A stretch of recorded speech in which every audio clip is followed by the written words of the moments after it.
கோல் India limited இந்த market கரெக்ஷனை பயன்படுத்தி வாங்கக்கூடிய அடுத்த ஸ்டாக்கு.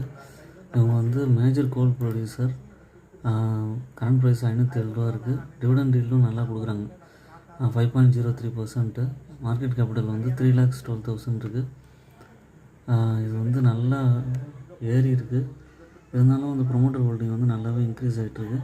இந்த கரெக்ஷனை பயன்படுத்தி வாங்கினீங்கன்னா உங்களுக்கு டிவிடெண்ட்டும் நல்லா கிடைக்கும். அதுக்கப்புறம் வந்து டெஃப்ரி கம்பெனி ஸ்டாக் வந்து குட் டிவிடெண்ட் yield ஆஃப் 5.03% கொடுக்குறாங்க. Maintaining healthy dividend pay out 49.8% இருக்குது. லாங் டேர்முக்கு ஹோல்ட் பண்ணக்கூடிய ஸ்டாக் தான் கோல் இண்டியா. இதை நீங்கள் வந்து கண்டிப்பாக கன்சிடர் பண்ணுங்கள். நீங்கள் யோசிக்க வேண்டிய ஸ்டாக் இது கோல் இண்டியா. உங்கள் ஓன் அனாலிசிஸ் பண்ணிவிட்டு கன்சிடர் பண்ணுங்கள். இதோட சேல்ஸ் வந்து 25,000 crores 36,000 crores போயிருக்கு. ஆப்ரேட்டிங் ப்ராஃபிட் வந்து 4,800 கோடியிலேருந்து 3 fold ஆகிருக்கு.